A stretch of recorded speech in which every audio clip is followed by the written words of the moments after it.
todos, buenas tardes. Les voy a presentar sobre el trabajo de evaluación formativa.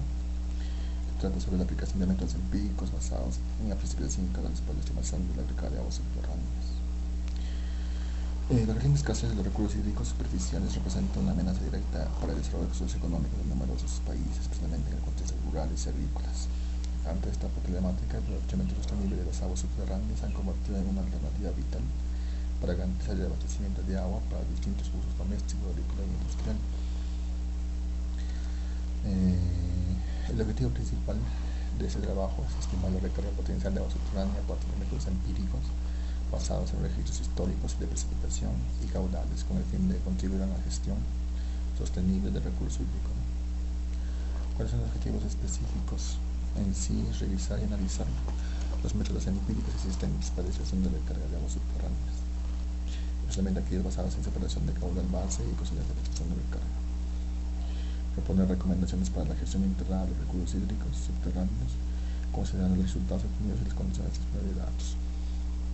Marco teórico. En el marco teórico tenemos lo que es fundamentalmente los conceptos fundamentales, como son los algoritmos numéricos, los filtros que se usan para separar el flujo base, parámetros que se usan para separar el flujo base superficial, la curva mágica de recesión de los que llamamos CMR, que son curvas que nos van a permitir estimar lo que es el caudal en el tiempo, ¿no?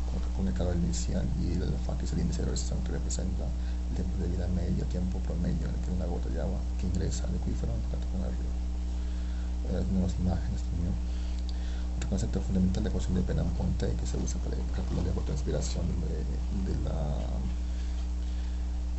cantidad de agua que se evapora y transpira desde una superficie de referencia. Otro es el parámetro de filtro, ¿no?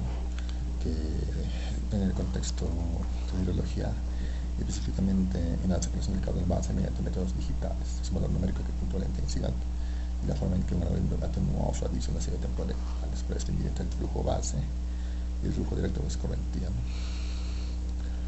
La metodología. Tenemos el área de Etiopía, que es en la cuenca del río Sugata y de Oro, ¿no? Análisis hidrometeorológicos, conceptos de precipitación y de registro de precipitación y de humedad relativa que se registran, ¿no? en esta área.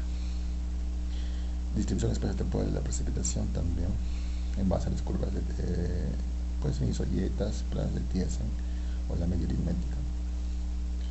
Determinación de la evapotranspiración mediante la fórmula de Penham-Ponte, esquematizada en una fórmula empírica, se puede decir. El método de cálculo de recarga a partir de la lluvia. Tenemos varios métodos como la fórmula de Chaturvedi, la fórmula de Krishna-Rao, la fórmula de Mackey-Ikin, la fórmula de Kumar, Stipat y Segal. A partir del caudal, por separación base del flujo superficial y del flujo subterráneo. Métodos aplicados, existen varios métodos digitales para la separación del caudal base por filtros digitales, ¿no? Entre ellos la línea Holick, Chapman, Maxwell y EWM. Estos filtros pueden tener 1, 2 o 3 parámetros dependiendo de cómo quisiéramos obtener el flujo base a partir del flujo escorrentía. También el método del filtro digital mediante herramienta de análisis de diagrama basada en la web WAT, que habla sobre el caudal, la escorrentía directa filtrada en el paso del tiempo, que es la escorrentía directa filtrada en el paso del tiempo anterior al parámetro del filtro, y Q es el caudal total en el paso del tiempo, y Qt-1 es el caudal total en el paso del tiempo T-1, un tiempo anterior. La parte es un programa que utiliza registros de series temporales de caudal para determinar lo que es el registro de descarga de agua subterránea mediante la separación de registro caudal, y describieron cómo ciertos investigadores describieron cómo se utilizan los registros de diarios de caudal y la interpolación lineal para evaluar la descarga de agua subterránea. RS también es un programa que determina la curva maestra de recesión del caudal fluvial durante los periodos en que todo el flujo puede considerarse descarga subterránea. El RORA es otro programa que también que implica ya el desplazamiento de la curva de recesión para estimar lo que es la recarga de agua subterránea. Ambas tienen sus fórmulas específicas. Grover y Rorabo en 1964 demostraron que para condiciones críticas posteriores a un pico de caudal, cuando ya se llegó al pico del caudal, la descarga total potencial de agua subterránea hacia el cauce equivale aproximadamente al 50% del volumen total recargado del acuífero durante dicho evento, donde se hace una fórmula de 4 parámetros, donde R es el volumen total de recarga debido al evento que se produce. Resultados y discusión. En parte de esto se podría decir que para un análisis de precipitación, la distribución de estaciones, que no es uniforme porque varía de acuerdo a la altura y de acuerdo a la orografía del terreno, se podría decir que es aproximada, parecida o semejante al método aritmético simple y el método de Thiessen, ¿no? El valor de la precipitación total anual es parecida, semejante. ¿Para cuántos? Para 20 años de registro. La curva maestra de recesión se obtuvo para 18 periodos de recesión en Maharas, estación Maharas, y en la estación Alto 3 periodos de recesión. Duración de recesiones de 30 a 101 días en el río Surata y en el río de Oro de 70 a 120 días. La recesión más prolongada se registra en el río de Oro, a pesar del menor periodo de análisis. Menor recesión quiere decir que hay mayor variación de agotamiento y recarga del acuífero, ¿no? El agua subterránea.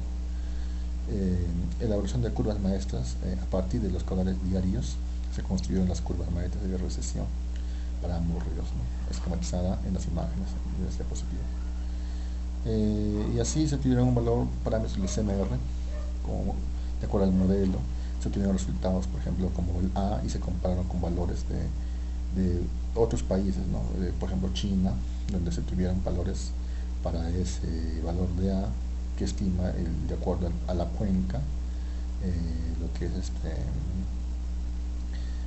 lo que especifica la precipitación, ¿no? En realidad, de acuerdo a un modelo lineal o no lineal, de acuerdo al área de la cuenca, ¿no? Se compararon con datos en China,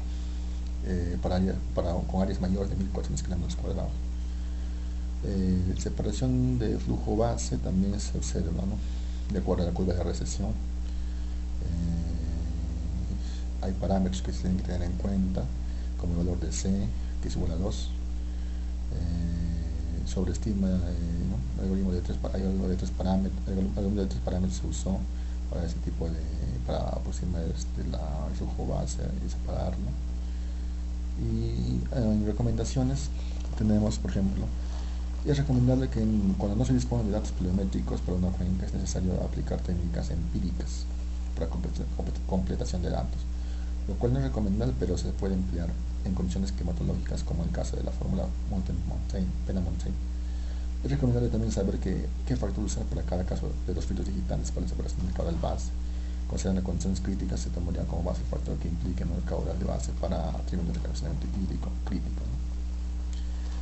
Hay otros autores que definen el parámetro de filtro digital para separación del caudal como base como un único valor, lo cual no es recomendable, ya que podría generar inconsistencias a largo plazo, ¿no? Lo que debería tomarse en parámetros deducidos con fórmulas empíricas en realidad. Para el cálculo de recarga por lluvia, de igual manera, encontramos métodos empíricos. El más usado y más confiable es que considera la fórmula de Krishna-Rao. Bueno, eso sería todo. Muchas gracias.